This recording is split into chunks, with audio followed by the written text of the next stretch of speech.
The night was dark, and the neon glow of the fast food joint seemed more ominous than inviting.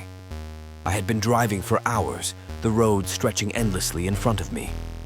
Hunger gnawed at my stomach, urging me to pull over and find something to eat.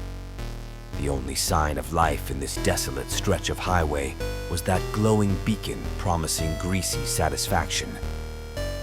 I parked my car in the nearly empty lot, the flickering streetlights casting eerie shadows. As I approached the entrance, a shiver ran down my spine, though I couldn't pinpoint why. The door creaked open with a sound that echoed through the empty dining area. The smell hit me first, a mixture of fried food and something metallic, like old coins. The cashier, a young man with vacant eyes, stared at me as if I were the first customer he'd seen in days. His smile was too wide, too forced, like a mask trying to hide something sinister. I placed my order, trying to ignore the growing sense of unease creeping over me. As I waited for my food, I noticed the other customers, or lack thereof. There was a man in the corner booth, his face obscured by shadows, hunched over a tray of untouched fries. His presence felt wrong, like he didn't belong in this world. I averted my gaze, pretending to be engrossed in my phone. When my order finally arrived, I couldn't shake off the feeling that something was off.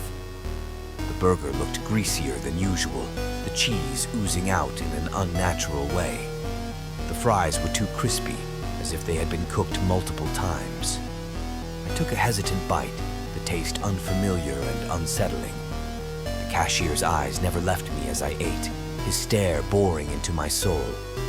Every movement felt scrutinized, every chew like a countdown to something ominous. I tried to speed up, desperate to leave this place behind.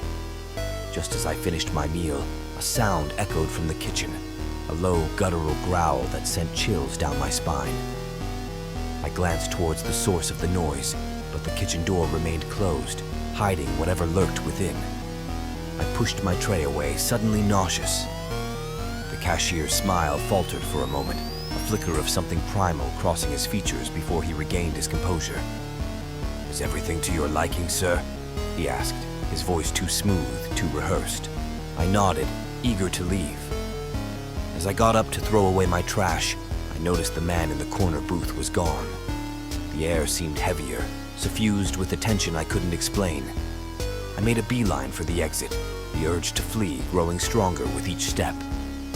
As I reached for the door handle, a hand grabbed my shoulder, sending me stumbling backward. It was the cashier, his eyes now gleaming with an unnatural intensity. "Leaving so soon?" he asked, his voice dripping with malice. I tried to shrug him off, but his grip was like iron. Panic surged through me as I realized I was trapped. "Let me go," I demanded, my voice quivering. He leaned in close, his breath hot against my ear. "You shouldn't have come here," he whispered, his tone filled with dark promise. I wrenched myself free and bolted for the door, the sound of his laughter following me into the night. I didn't stop running until I was safely back in my car, heart pounding in my chest. As I drove away, the image of the cashier's sinister smile burned into my mind.